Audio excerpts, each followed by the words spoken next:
Welcome everyone. This will be the first ever episode of the Nosedive Podcast. Something new. We're starting, me and Mark, and we have somebody on the buttons that is still a secret right now. So hold on to your seat. Stay tuned and welcome to the first ever episode of this podcast. Mark, who are you? Who am I indeed? So I'm Mark. Clearly, I'm from the UK, and it was my ridiculous idea to pitch to Vinie to put a podcast together. First time either of us has done something like this before, and what we aim to do is bring the world of one-wheeling to our listeners. We're not just talking about the European scene. We want to talk about the American scene and everywhere else in between. It's going to be a podcast for you, the listeners or viewers, whether you're watching us on YouTube or listening to us on your chosen podcast platform. We are going to be delving deep into the world of one-wheeling. Yeah.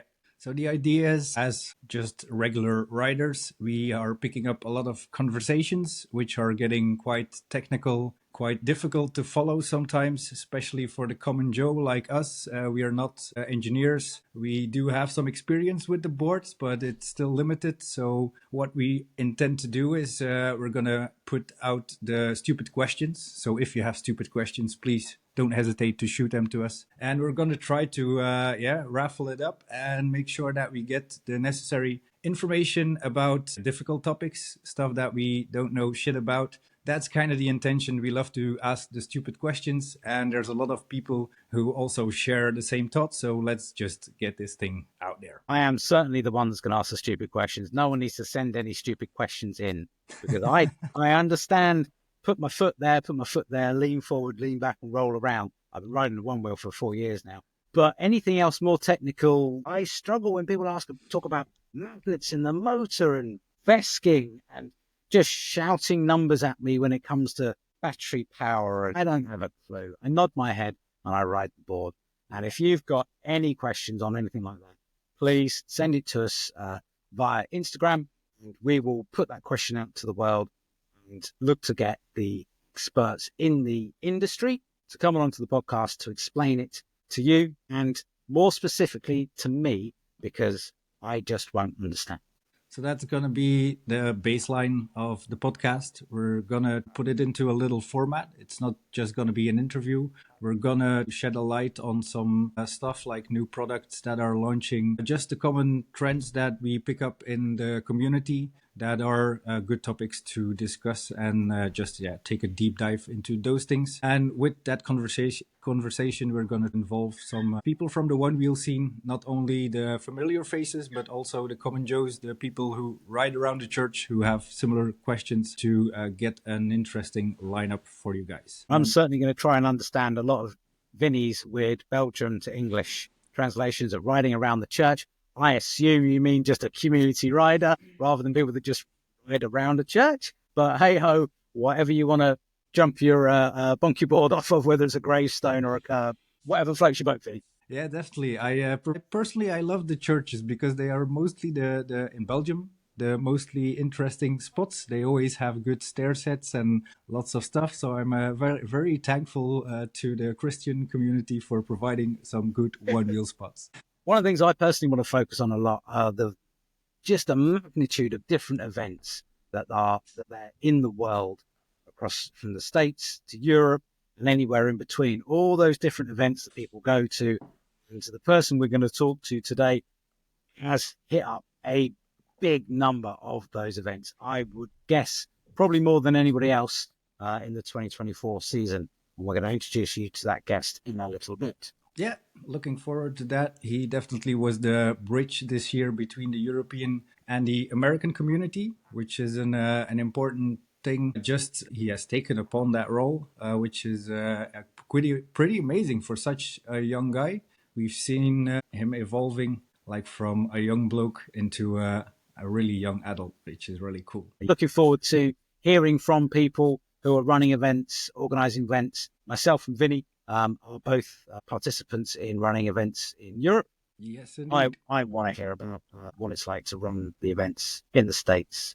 I'm going to be really interested in meeting those people and having some good chats. There's certainly some people that I have earmarked that I want to get in contact with, and we will have some real good chats about the vibe in the community, because everywhere is slightly different. We're not just talking continents, with different countries as well. Yeah. Today I was looking into the video of Vit of Float Live Fest number 6. He was there together with Andy from Float Highlands, two of the riders who have been doing quite some trips to the States. They're also familiar faces probably for some of the American viewers. And the scale of things over there is just immense. If we compare it with Europe, we're just starting out. It's probably for a lot of events the first or the second year that we started. But the scale of things, like they had the mass race over there, 250 people shooting out of the starting blocks all together to hit that trail. It must be a phenomenal feeling to just be in such a bunch, and really looking forward to getting some experience from those riders, because they can really learn us a lot about events and scaling up things and how to handle things. So looking forward to that. Absolutely. The mass races that happen in the States, I mean, we were both in Algarve back in August for the European Championship race, and just some of the smaller mass races, the trail riding race, the Infinity Loop race. I mean, just watching that from the top of the hill and just watching everybody peel off, and there was 20 riders, 25 riders, maybe more than that. Times that by 10. Yeah. What and you, no matter how many videos you watch, whether they're first person, whether they're just to the side of the track, many riders going past is absolutely insane. And I want to hear about the coordination of just the logistics of such a large event. The event that I organise, we get about 75 Onewheels, and we certainly wouldn't even think about doing a mass race. Group rides is stressful enough for me, so we'll have to see. But I'd love to hear about how those teams get together and their form for things. Definitely. Yeah, really impressed by some of the videos that I've seen lately of the events over there. Excellent. There's obviously we're going to talk about products, different products, things we've tried, things we've tested out, things we'd like to try. Obviously, the big thing in the last 7 days, 8 days now is the new Onewheel, or the old Onewheel, or the retro old new Onewheel. I don't know. Is it new? There's a lot of debate. I saw one guy ask the question on Facebook, on the Onewheel owners group on Facebook, and I think there were 86 different comments, and I think each one of those different comments was a different opinion on that one board. Always brings contention when Future Motion bring anything out. Yeah. And there's some positivity, I think, around the XRC, as I've seen it abbreviated now, which sounds good. I did look into some videos already because I was pretty curious. I'm a very big fan of the XR platform. Have been riding it since the beginning, and I'm still shredding that, although with a Veskin, the machine in the meantime. Of one machine, I still have two Future Motion XRs, which I mainly use for like streets and tricks. On the trails, I do prefer and the church. Around the church, and for the trails I do prefer my Vesk Onewheel. So I was pretty stoked to hear that they're bringing back the XR platform. But after looking into some videos, I do have some thoughts on that, because my final conclusion after seeing all the information is that it's actually a GT Growler. Hey, okay. So they, even if you look at the machine, they didn't label it on the rails as an XR. They didn't have the guts to put it on there because it's not an XR. It's a GT Growler. So explain to the idiots at home, Growler. So a Growler, I have one. An XR Growler is actually a Growler where you put shorter rails on the machine, which makes the Onewheel a bit smaller. Obviously, you have to put in a smaller tire, preferably a pine tire or such, and that gives you a smaller machine that is a bit lower to the ground and is a bit more playful, is a bit lighter. And if you have a Vesk, you can even put a stunt pack in it to make it almost the lightest Onewheel out there. So that's actually the thing what you do. You make it shorter, you make it lighter. And that's probably what they did with the GT, because if you look at it, it's all GT parts. It has a GT controller, GT foot pads. It's a bit wider. The advert even has a GT charger in the advert. Yeah, also that. And it has the shorter rails. So it's a full GT with shorter rails and the original 6-inch hub, which is still a very cool package, but I wouldn't call it an XR. Personally. So you think Future Motion just playing on the I want to say brand, but the brand recognition of an XR? You know, there are still, obviously, because it was one of the longest running boards, Everyone knows, oh, that's an XR or that's an XR Vesk. It's always a XR something, whether you've done something to it or not. And that is brand recognition. That is what people hear. That's what people see. Imagine if you did some research, a lot of the YouTube videos are going to be XR Onewheel. And so someone looking into getting a Onewheel for the first time, everything they're going to see predominantly is going to be XR. And then they go, oh, they brought out this classic. That must be exactly the same as the last one. And everybody loved the last one. So here, take my money and send me an XR. It is an XR package. It looks like an XR, but the internals is fully GT. And they just customize it. That's why I'm so curious to ride it as well, because I perfectly know the feeling of my XR. So how good were they able to match that controller, that software to the original XR, which is the classic? I could see a few fist fights in the street, classic XRs with classic XRs. Clashing the classics. Clash of the classics. Clash of the classic. Hang on a minute. I might have to make a little note for Shred the Shires of that XR versus XR Classic. Yeah, you might just have found the name of the episode, Clash of the Classics. That's brilliant. I love that. Yeah, I watched Bart Miller today on Instagram. His little trip to Future Motion headquarters. Interesting idea. As he put in his video, the cost of an XR Classic was the same cost of going out to Future Motion on a plane, stay for a week. He loves it. He absolutely loves it. He was just whipping around the car park on that. Seemed to turn on a dime, to steal a phrase. Yeah, I've seen some videos like Bodie and Cricket have been shredding those things like madmen. I just saw the nose slide that Bodie was dipping down the stairs. I think it's probably a 9 or a 10 stair, a straight ledge, just going down there, nose slide, stomping it. That's quite amazing. What I did see is in some of the promo videos that there was on the jumps quite a bit of tail drag, and that's something that we had with almost all the new models of Future Motion. They always need to fine-tune the software a little bit, so we might see some tweaks here and there in the software, but it does look like a promising board. 75 volts is just what you need on an XR style board to have loads of fun, to get that bit more of a range. And yeah, it looks like a really fun board to me. I really want to try it. You just have to wait for somebody else to buy it first. I think so. We've noticed that the guest has arrived, so let's dive into that. Amazing. Might as well be evil towards you for our first guest. Why not? Why not? Why not? Be hard with no prep whatsoever.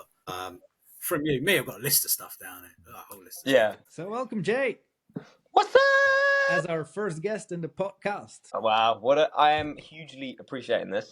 Nosedive Podcast. Oh, thank you very much. Good to be here. Nice. Yeah, I mean, we're talking about who we wanted to bring on to the first episode of our podcast. And your 2024 season has been ridiculous, and we will get into that. It has been good. It has been really, really good. Words can't describe how appreciative I am with it as well, and all the people out in America. I love it. As it's a podcast, we're going to need some words to describe that. Otherwise, it's going to be general silence. It's going to be or me and Vinie talking, which is not what people want to hear. They want to hear. No. So, I mean, my first question to you is probably what everybody likes to talk about. First of all, is what the hell got you into one-wheeling, man? Right. So back when I was, I think I was like 11 or 12, and just like any normal kid that age, they stay up watching YouTube all night. And basically I was doing that, and I see an advert just fly by on it when I was just watching some, I don't even remember, but I just remember distinctively that XR just rushed by, this is Kyle, this is the Onewheel, blah blah blah. And I just saw him whiz by. I'm like, what's that? I just started firing questions, and I just end up going on my computer, and I end up just spending my entire week just designated to this. It's just right, okay, I want one now. And then I looked at the price. I was like, I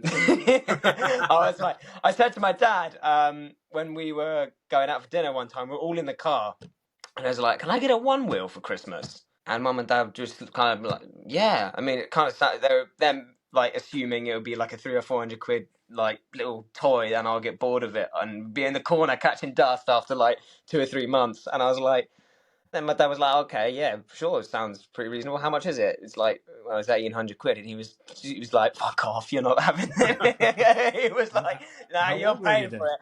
I was like, okay, 13 or 12. Pardon? How old were you then? I think I was 12, coming up to like 13. 13 is when I got my first job. Just the day after my birthday, I started working at my local pub at £5.50 an hour. And I saved up, just coming up to 2 years from Exarv, and I just saved up half of it.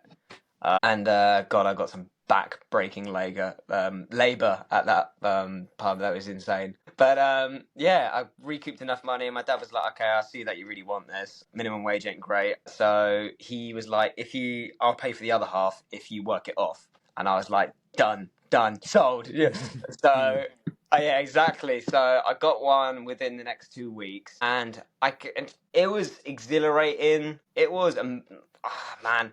It's just when I got it, I just started shaking a bit. I was just like, I've watched so many YouTube videos of this, like repeatedly. I've seen one of Casey Neistat, Jesse Driftwood, and what's the other guy?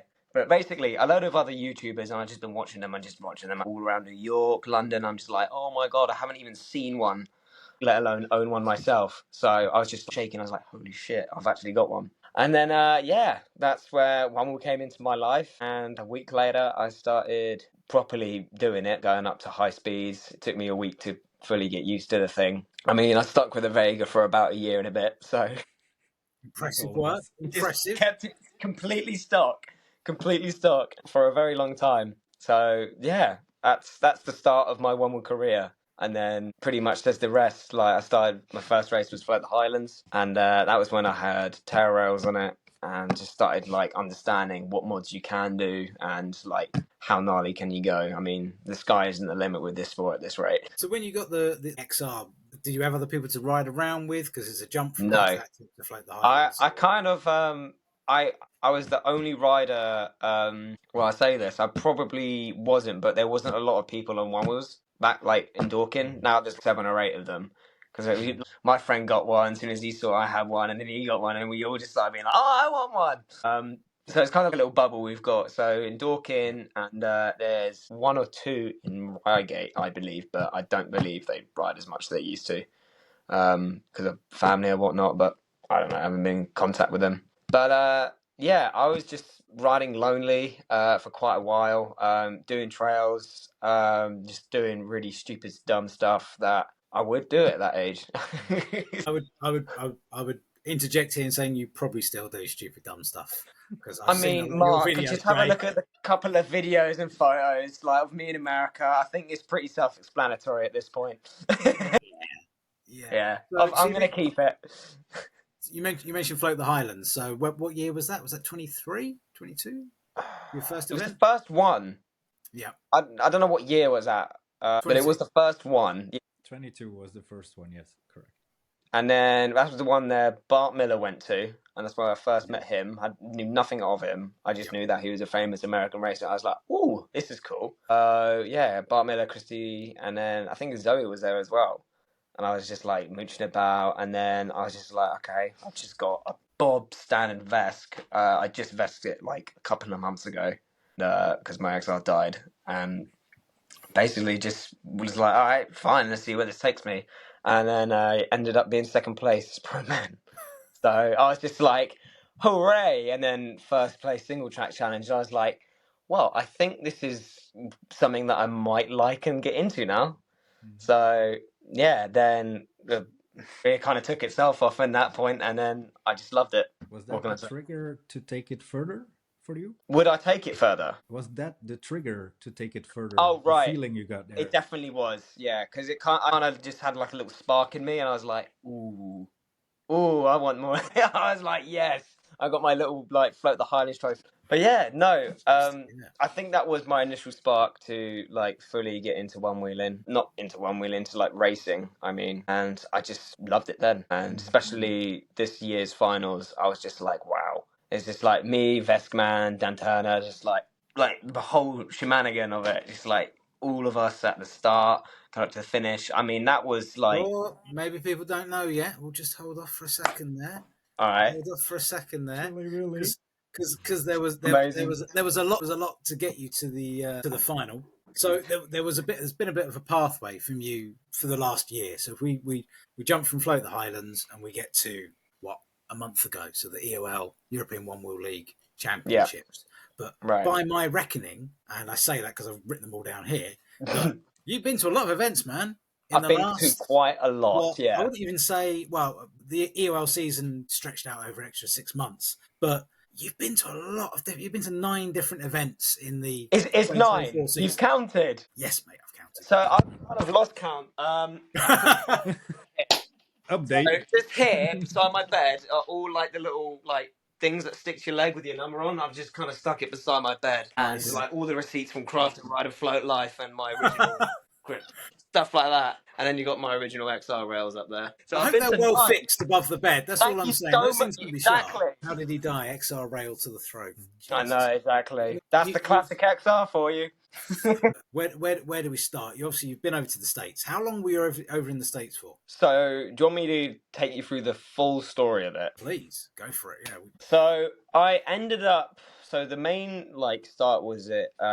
We've got family in Miami by West Palm, and so we go there and we spend time with the family, and we end up traveling around Miami and this is epic. And I got quite a few people messaging me, mainly a guy called Brad Bowes and a guy called no, not a guy called this is Dan from Float the Islands, and he messaged me being like, "Are you do realise? Are you there for Stokebird and stuff?" And I'm like, I don't even know what Stokebird is. And then I started posting it on my Instagram story of me going around Miami. He's like, "Dude, you're really early for Stokebird." I'm like, I don't even know what Stokebird is. And then Andy hooked me up with a couple of contacts with people, and Corey was one of them, and he's the organizer of Stokebird. So essentially, I started back to him and figuring out what is this. And he was like, "Dude, it's like a massive group ride." So that was the start of the season. I believe that's the start of the season now in America. Yeah, it's then I just went up, so I was like, "Can I extend my flight to my mum?" Because we met him, and we've been on a ride a couple of times, and I was like, "Okay, so how many one-wheelers are going to potentially be there?" And it was just like, quite a few thousand, maybe. I don't know. And I was just like, "Okay, that's a lot. That's a lot." It's 1 or 2. Something you can't miss if you're there, man. Oh, mate, honestly, it was just a week after. So I left on a Thursday or Friday, and then it was literally that week, midway through next week. And so I was just, okay, it's my first actual group ride. Not actual group ride, but mass group ride. So that was something I couldn't turn down. And then, boy, oh boy, was it worth the wait. It was pretty mad. It was fucking insane. It wasn't even just one wheels. There's electric skateboards, Surons, EUCs. You got people, that one little circus tire wheel thing. And that we got people like that just going all around Miami. It was insane. But the videos you posted, was it February time? I think it is when Stokebird happens around February, March time. Yeah. The videos you posted then were I think everyone was immediately jealous, and I am aware of at least 4 people from my local one-wheeling community that are planning to go to Stokebird next year. Really? Yeah, it just looks like an insanely. Oh wow! Hell yeah! Love it. There's quite a lot of people who are making plans to go towards the States, which is cool to see. That it takes some planning, and it's not something that you take lightly because we have to cross the pond. But it's not a cheap way. It's quite expensive, but if you have the money, it's so worth it. Commit to 100% with it. It's so good. It's one of those things that is just kind of either once in a lifetime, or it's going to be something that you will not forget, and that you will one day tell, I don't know, your children, your friends that you know, or felt really close relative family. But it's just one of those things that was mad. I mean, heck, I got to drive a jet ski at the age of 17 with a flamethrower that was reaching 40 foot out without no licensing or permit or anything. They were like, "Do you know how to drive one?" No. It was just, "Okay, but do you have more experience?" I was like, "Yeah, all right, here you go. Here's a life jacket." And just sent me out there. Go get There's it. 10, 20 million pound yachts surrounding with no police turned up or anything. It looked so legit. I'll never forget it. I certainly have absolutely no problem in my mind in making that image in my head of you on a jet ski with flamethrowers coming out the back, No. It was attached to those things that float. It's a hovercraft thing, but with water. So, and then one of the guys had flamethrowers strapped to his backpack, and he used it as a gun, and he started shooting all around. Yeah, basically a fire display. The higher revs I go, the higher he goes, and stuff like that. Let's have a look at your racing in the States. So you raced in 5 different events, from my reckoning, looking on the Onewheel Racing League chart. Do you remember your positions of them? Without. I think I've got one receipt. Receipt. I have got a receipt somewhere that says my time and etc. Oh, okay. I thought he was going to take his accountancy out. Oh, it's kind of rubbed out. So I think this was digital copies. Dirt Surfers. Yeah. Yep. Yeah, no, this is highly not digital. This is like it's kind of rubbed off though. It's like, damn it. But hey, that's another thing to stick on the wall. Thanks for reminding me. But yeah, Dirt Surfers. Did I? I don't know. Maybe that wasn't accurate. Probably not. Yeah, 15th. I mean, I'll take it. Fine. I love it. It was pretty dope. We've got Let It Ride. You went to Lemonade. Is it Float Fest? I think that was my first one. Let It Ride. Yeah. Dirt Surfers, Seek and Shred, and Float Life Fest. What position did you get at Float Life Fest? I came second place. Listen to that. Trying to remain calm and consider. Do you want me to scream and shout? I mean, I can. We've seen those videos as well. But I mean, I was amazed because for me, I see lots of the different events, and I'm sure Vinie does as well. You see the videos and stuff. But you got Virginia, Texas, Arkansas, California, North Carolina. Were you there for the entire time, or did you go back and forth? I stayed out for a couple of them. I was half tempted to do Oak City, but your event was running, and I felt that was my first gold. Ta-da! That was my first struck gold. To Europe for that. And then I went back out again. So you went to the events in the States. You flew back to Europe to attend Shred the Shires, where, as you say, that's where you got your first gold. That was where I firstly struck gold. And as the commentator of the race and the person with the best view, it was a good race to watch. It was fun. Some of it was actually naturally pretty rutty, your course, wasn't it? It's especially around that end pin where the tree is, and it was just really bumpy and stuff. I don't know if you guys got a spade and just started digging stuff out. But there was natural features in there that was pretty sick. First place at Shred the Shires. I mean, your first event that I met you at was Vinie's, which was at WOW in 23. That was. Yep. That was. Yeah. Was that the first time I met you? Yeah. Wow. Yep. Absolutely. That's pretty cool. And, I forget quite a lot of this, man. Wow. Yes. Amazing. Oh, I love it. Your progression from having seen you in 2023, not just skill but attitude to the race. I mean, we had to basically haul you down the hill to go into the second place or the runners up race. Yeah. Because you were like, no, I'm not going to do that. Don't want to do that. I don't want to do it. And we dragged your ass. I was salty. I was quite salty back then, but until I started fully appreciating the sport, I was just because I think that's where it first took off. I came second, and I was just right, I'm just going to be really good at this point. But when I took sixth at WOW, I was just what? I thought I was really good, but clearly you got to earn your place, which is with any sport really. So I think that's when my official flair started kicking off. I was right, I want to race more now. So that's when my career started just opening it up way more. Yeah. It's also a very good thing for confidence. Once you get that first win under your belt, it always works very well for motivation and confidence. Absolutely, yeah. It's kind of somewhat of a motivator in the back of your mind. You came sick. Usually when I'm racing, I just try to maintain breathing. When I was racing out in America, I don't remember those races very well because I was just either so in zone or I was just kind of in a somewhat between shock. I was in a different universe and my whole body would get pins and needles and I just wouldn't feel it like a single bone in my body, and I'd just be like an owl, just trying to figure out. Yeah. So I don't remember. Sometimes I remember races, but at the finals when I raced Vestman, I don't remember a single part of that race at all. Really?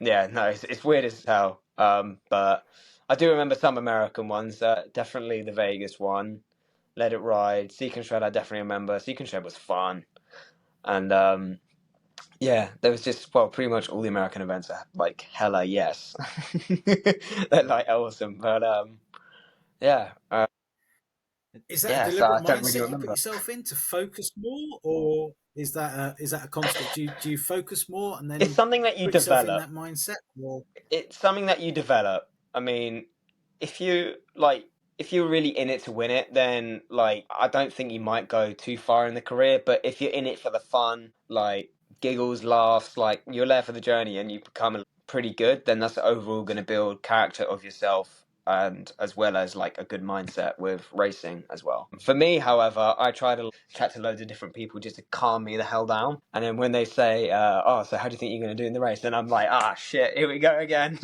Anxiety's risen. So yeah, the main mindset is just like try to like maintain breathing and stay calm, and don't nosedive. That's the main It's goal. a conscious thing. It's a conscious thing that you're trying to a conscious state that you're trying to get to, if I understand correctly. Yeah, I mean, if I can actually remember a race apart from having it on my Ray-Ban Meta things, that'd be great. Yeah. But whether it's just one of those things that time will tell. So, unfortunately, I am quite anxious in that way. But yeah, so I don't really know how that falls into one where it's so random. But it's just one of those things, I it's all guess. about the focus. It's all about the race. People use it for mindfulness, for mental well-being, for all those different aspects. That is true. A lot of us Absolutely. go out for a ride on a Onewheel to de-stress, because there is that element of focus. You need to focus on Onewheel, otherwise you're going to end up in a nosedive or worse. Yeah. And when you're in that racing element, I've got video of you, close-up video of you, and you are there is nothing else in the world. Nothing else exists. That's it, Focus. mate. Yeah, it's just all going by, and I'm just like, no, like this is it. This is life now. Yeah, no, I love it. Obviously, I'd like to remember it, but hey, it's just the general sport in general, and I will keep racing till the day I fall. So if it means I have to go on like a little like mobility scooter thing, I'll have like 2 high-speed super fluxes with 2 tonic 250Rs, and I'll just be gunning it. So it's fine. But that's my aim. Done. As long as I've got that, I'm fine. So I alluded to it. We might as well, everyone knows now. You are the European champion for 2024. I love it. Well done to you, Thanks. man. It's amazing to watch. Amazing to watch you, particularly over the Shakira, where you came off your board. I hate that thing. Then Hannes Westman came right up behind you, and he came off his board straight away, and I was like, oh, that was just nerve for everyone. Everyone's just sweating. It was just like tissues after tissues, just like just watching them go around. It's just like fall after fall. It was quite a spectacle, man. And that's nerve. That's 100% nerve, me falling. Might be a little bit of skill as well, but mainly nerve plays that role, 100%. That's the good thing about having the obstacles in the racetracks, because it makes it so much more exciting. If you have a bit of a lengthy track with some Yeah, absolutely. It definitely puts you to the testing. I think that having the obstacles in the racetrack is making it a lot more interesting for the races. How do you experience that? I mean, that's the whole definition of a sport, right? It's got to test your weaknesses and strengths and progress you into a better rider and a person who prefer to have more obstacles in races, or have it more like a speeding? What's your personal preference on that? A mix of both. I still think that races is always got to be about speed. It's a race. But there can be technical stuff that you can do. For me, I love speed. I know I always will. Nothing changes about that. But yeah, no, you can definitely add features. But when there's no point where you can absolutely nail it, then it's not too much of like a race. It's more like tech, which is fine, but it's just when you got that final stretch, it's just awesome to see them go full on with it, and that is one thing that I absolutely love about racing. Jay, for 2025, what's the plan? Are you going to tell us the plan? Right. The plan for 2025 is that it's going to be 1 or 2 European events and like maybe 2 or 3 American events. I'm going to kind of wind it down a little bit, mainly because cost of living, that is a thing, and it is a huge thing. And the other thing is that I kind of want to find myself in a way of like what work and what kind of career. If not, if that Red Bull monster ever comes into Onewheeling, that door will always be open. So yeah, that's the plan basically. I'm going to still rock up to events because like that's one of my main grooves and I love it. So yeah, it's going to be something that I will constantly and consistently do every year. That's for sure. I know you're attending Shred the Shires because your mum's booked your ticket for you. Absolutely. You didn't tell her that you got a free pass for winning the European Onewheel Championship. I forgot about that. But I did, so it's okay. When she was booking it, she sent me some questions. I went, well, Jay doesn't have to pay for his ticket. So we've sorted that out already. Amazing. So for the next European event as well, don't Thanks, forget Mark. that for whichever one you're going to. And I guess you also, is there something else happening in 2025 that you might be a bit excited about? I want to see some new riders. I want to see new races. I want to see like different courses. Jay, where would you like to see different courses where you might be able to send it? Well, send it in Surrey. That's happening. I didn't know how to put it out. I didn't know how else to put it together, man. That was my cue, wasn't it? Yep. Small one. Right. Yeah, send it in Surrey's happening. And we are basically, it is, if you guys have ever heard of a Tough Mudder course, it's basically that from the ground up. Like we've got shower, water, we've got like a massive unimog of a first aid van there with like loads of supplies, etc. And basically we've got like massive climbing frames everywhere. It's basically just like ruddy, like somewhere. In the summer, it's dry, and from where people have left massive footprints, and it's all just like kind of dried up mud. It's like really rutty and squirrely and stuff like that. And it is techie. There's going to be no features in it because you are constantly on a feature the whole way around it.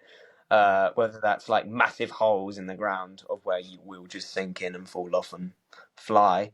And there are parts where you can actually gun it. And yeah, so that's happening. And yeah, it's slowly coming together.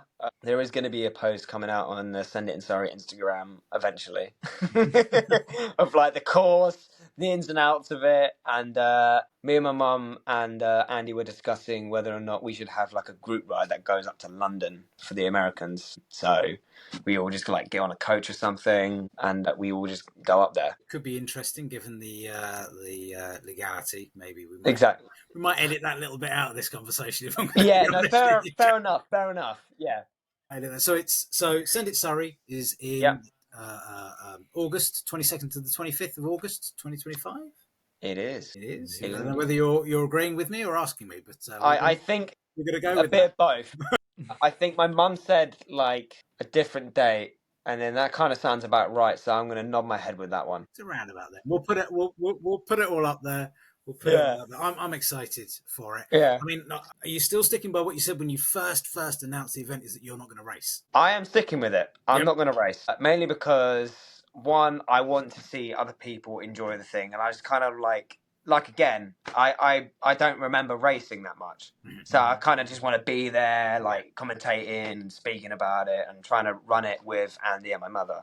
So I am going to race in the first half. If I qualify, I won't go through. If I don't qualify, I won't go through, obviously. So I'll race at the start of it, and I won't qualify. And maybe we'll do one where the winner races me or whatever, just for a laugh and just for like giggles and whatnot. So, if it's a Tough Mudder course, are you going to race against your dad, but he's going to do the Tough Mudder thing? Oh my god, yeah! So he's going to do the Tough Mudder course barefoot, and then I'm just going to be on like a Bob Standard XR just to make it somewhat fair. I think that's fair. I think that's absolutely fair. I mean, he won the man versus machine at Shred the Shires. Oh my god, that happened, didn't it? Yeah, that was a drunken agreement between men of an evening, and the next day. What was that song that they were playing as well? It was like what was going on there? I was not there. Can someone clarify what was going on? So and they're just like yes. slow-mo. So Jay's dad, Graham, is a beast of a man, and there was he doesn't drink, but Nick Oppie, who's being our master of ceremonies at Shred the Shires, this Yeah, next cool, dude. year. Thanks for taking me to the hospital, Nick. Yes, knows where all the hospitals are in Europe. That man, Love it. but they had a gentleman's wager, man versus machine, after the race at Shred the Shires to see. Quite a few people said machine versus machine.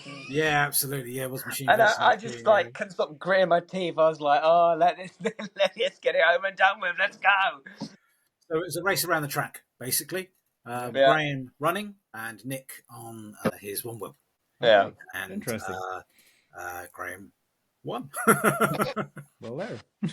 I didn't get to see the full race. I think I was busy, probably picking up litter, knowing me. But it was included the features as well, which when you're running is a lot easier to jump over.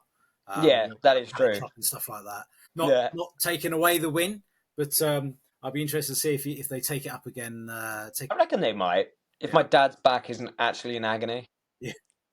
Well, hang on a minute. Your old man's booked a ticket, so he has. It'll be machine versus machine. Shred the Shires. Ooh, mate, fantastic. Yeah. Okay. So I have. I don't know about Vinny. I have one more question for you, which is basically, what's your most memorable nosedive? I have too many to remember. Yeah. I'll tell you one where it wasn't a nosedive. I have not told my parents this. This is if they ever watch this. There was one time where I was up in London, and this is when I was like a solo rider. This is like coming up to a year of me riding on my XR now, and I just wanted to go around everywhere and just be like, this is awesome. And it was somewhat like coming on the outskirts of Piccadilly Circus, and there was a traffic light and everything, and there was quite a lot of people crossing and everything, and I'm just like, I'm still somewhat learning a gist to stand still on an XR, and eventually the green light goes, and I cross the road, but I must have misread a different sign because a taxi swooped into the side of me. And I just went over to the side of the bonnet and then just like kind of rolled over onto the floor. And my ball was just over there. And I'm just like, what the fuck? And the guy's like, watch where you're going. What are you doing? I'm like, and then everyone's looking at me and I'm just like, shit, go. So that wasn't a nosedive, but that was probably one of the most embarrassing crashes I've had. But my most memorable nosedive, it would have to be my Vesk, my 84-volt Vesk. This is after Stoke Solutions built it for me. I took it home, and just to be aware for the Vesk riders out there, when you charge up your Vesk to 100%, great, but don't gun it and slow right down, because you will eat shit. Because you're putting charge back into the battery. And basically, I just absolutely gunned it. I was doing about 35 miles an hour, 36, somewhere around that, down my road. And it's on a slight, ever so slight, like downhill, like a very small gradient downhill. I did that and I just gunned it. I probably shouldn't say this either. I wasn't wearing any gear. So that's, yeah. That point, I was just being a bit of a cocky bastard. So I just absolutely gunned it, hauled ass, and then I think it must have been at like 29 or 28. It just went poof, and it just like shut off because it didn't want to be on anymore because of the regen. And I just tumbled. I didn't like nosedive forward. It was just like my nose went like flat down. I was like, shit. And I just pulled back and I was just like, and then the board just kind of like hold like at a halt, and I'm just at the back, and it just kind of spun out, and I just kind of went over and tumbled. So the board just went like that, and I just went that way, and just like basically did like a massive like tumble at like 25 miles an hour, and I just didn't stop. Do you have any experience in other board sports? No, I do not. I have picked up snowboarding though. Because it's like a trick, like falling is also a bit of an art, and when you do lots of board sports you kind of get used to the rolling. So yes, that is true. You have a very natural style, so you might be the little monkey that picks it up really easily and just rolls basically it out. That's a really good way of putting it as well. That's amazing. Yeah, there is a niche to nose diving if you do. But what I did when I had my GT is that I would be in my garden doing about 10, 15 miles an hour. And then I would just count back to myself like 3, 2, 1. And I just like fully slam on the nose. And I would just like in mentality, just like code it in your head of just like, okay, this is where I'm going to fall. Done. Like, go. And it's like happened really quick like that. And obviously when it comes to panic day and it actually happens, like if you do it enough times, I guess it will. Like you just kind of build a sixth sense to like, cover your head or whatever you do, like be an armadillo and just kind of roll like I did. Yeah, there is a niche to it, and if you can find the best way, then I recommend doing what I do. Just find yourself a good amount of grass and a big patch of land and just doing 50 miles an hour, maybe go a bit faster, and then just slam on the nose. It's horrible to do. It's just such a mind fuck of just, okay, I'm like, I can't do it. Yeah, it's just like, I'm not ready or whatever.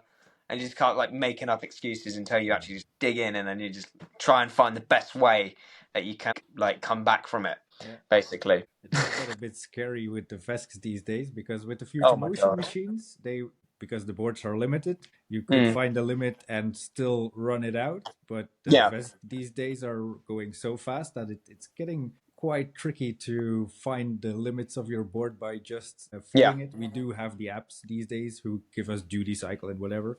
But it's definitely that's a sport tricky. For you, man.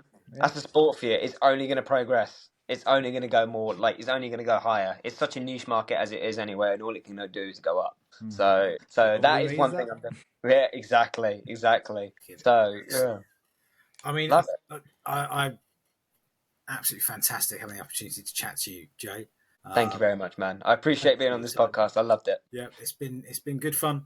And we will catch you at your next event, whenever that might be. I think my first event. I'm going to have to come back to you on that one as well. God, this is turned out to be great with my memory. You'll post it on your Instagram, I'm sure, which we'll link yeah, I will. It'll be on my Instagram. Sooner rather than later. Wicked stuff. Love it. Bro, well, thanks very much for coming along. Thank you very much for watching. Bro. Rag it. Rag it. Take care. Right. Thanks so much for sharing, man. See you later. Take care. Bye-bye. Thank you. So that was really nice to hear some of Jay's experiences, especially when he was one of the riders that was in the States a lot. A lot of us didn't get that experiences, so really nice to hear those insights. If you want any other guests or other topics on this podcast, as mentioned, please do share whatever you feel, whatever you have a need for. Just drop it in our Instagram inbox, and we will see if we can find a solution or a guest that would fit that topic. So, Mark, take it away. Do you have any other output for the people? I'll just say it is an absolute honor for us, if you've been listening to our podcast or watching it wherever you might be in the world. We want to make sure that we hit every spot and hear about all of your stories. And specifically, I want to see your nosedives. I want to post them and share them. I want to see your nosedives on our Instagram. I love watching them. Shout out to Bad Dad Onewheel, who had the best Onewheel nosedive submission this week. Check it out. It's on our Instagram. It's beautiful. I don't think anyone can ever beat that, if I'm honest. It was a beautiful, beautiful slow motion nosedive into the dirt with a beautiful smile on his face all the way through. Yeah, man. That's it from me. Just keep your nose up and keep shredding. Yeah, definitely. See you on the next one, guys. See ya.